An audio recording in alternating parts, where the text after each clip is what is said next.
July 2014. I finally went island hopping in my homeland, sailing right past the private resorts, past the sites built for the eyes of tourists, to the sites destroyed before the very eyes of the people, deep into the soil where each hectare is known to our kauban by heart. The tribe showed us the soul of Surigao, among the many sacred lands of Mindanao, where since the 50s, unwanted visitors performed elaborate magic tricks to make entire mountains disappear. I saw what 60-something years of ceaseless mining and pillaging has done to destroy millennia of preservation. A jungle country fertile with medicine and marine biodiversity that I know well only by imagination, abridged history books, and online research. Because this jungle country, by the sleight of hand, is now a desert in a span of decades. What took nature a lifetime to build is gone in a relative blink of an eye. Miraculous how we can force tropical land to experience an artificial drought. I looked over the coast of Surigao for one final time before I left.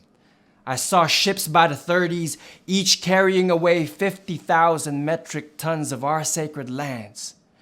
In what is now barren flats, only a red specter was left, haunting the air with siltation from the mines, causing cancers for the fisherfolk and the miners alike. They toiled to live, only to be left to die.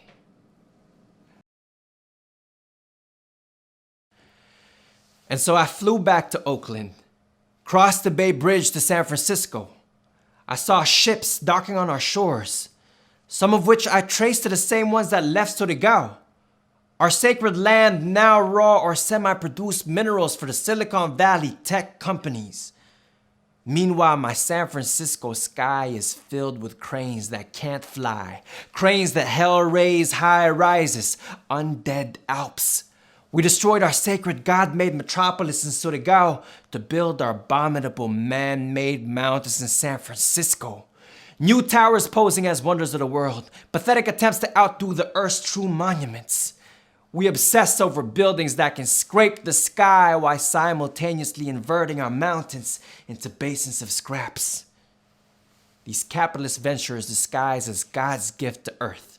Like urban development is a necessary order of nature, and being profit-driven is not only respectable but just. They say we need to mine iron for nuclear weaponry, diamond rings for newlyweds of nuclear families, jeweled necklaces as romantic gifts to make up for the lack of unity in bourgeois love lives. The cost of the life of our mountains are these pricey, shiny dog collars used by patriarchs to tame their partners into complacency. They say we need copper and nickel for the next gadget planned for obsolescence by transplant techies who demand new luxury condos in my city, with designs as basic looking as blocks stacked up from a random Lego pile, with designs quick as the bucks made from short selling our streets.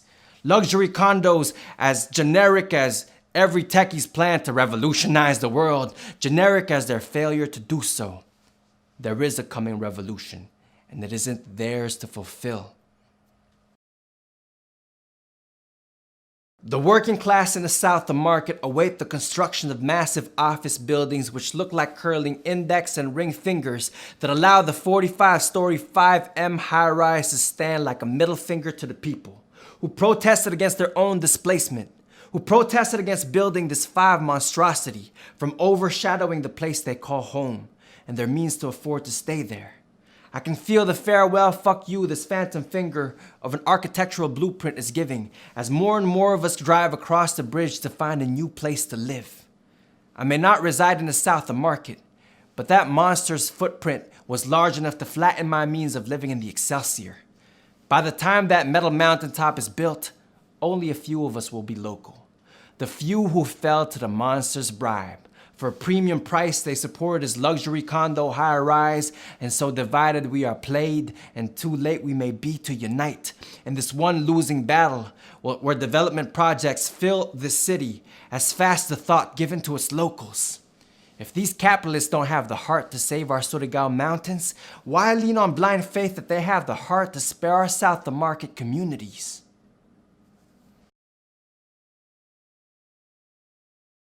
This is a letter from San Francisco to Mindanao with love for all my people in our land. I wouldn't move mountains for you, but I'll evict these corporate minds with you. In the same pace they're evicting our families in the south of market. Mga kauban, I still remember our talk story through the perfect dark. I can still hear the mighty thunderstorms in the village of Yanga, like the loud whisper of a deity, like the whisper of Datu Bello, Jonel, and Tito Emerito, who welcomed us in their schools 1 year before they were killed. Their legacy refused to go silently in the night. When I wrote this verse, I heard word that a young boy, Alibando Tincas, was killed earlier that day. This long-standing war to save our schools or protect our children will not stop until we end it with a victory. No amount of hired guns or military attacks, no backward of however many hundreds of our families, no backlash against our stance will make me afraid, will give me a single thought that now is not the time.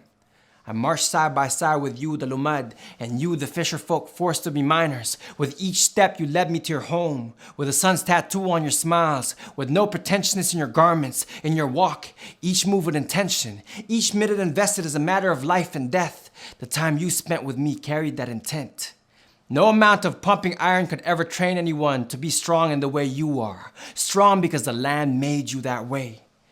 To our Lumad guardians, whose stories are as gigantic as the mountains and spirited as the rivers you protect, I march with you in determining our history now. You taught me to build the Salupongan, Tatano, Ikanogon, our unity in defense of the ancient land. I am here not to help you. I'm here because your liberation is intertwined with mine. So now is the time to gather the world with each grain of might we can muster for our people, for the ancient land. This is our kalihukan sa katauhan alang sa kalambuan, our people's movement for liberation, our modern-day katipunan. From New York, New Jersey, Chicago, Seattle, Portland, California, our arms linked with yours in Mindanao. We, the people of the man-made monstrosities, are here for our sacred mountains of Surigao as we build together day to day. We are far-reaching, rolling like thunder, like your thousands of footsteps onward with Manalakbayan. We link arms to foreshadow the storm of chain lightning, to foreshadow the storm of revolution. We are an upsurge of young liberators readying to surround the imperialist shores. We are the new red specter, no longer ghosts of the mountain, but the spirits of the people, haunting those corporations. Do you hear us knocking at your door? We are coming.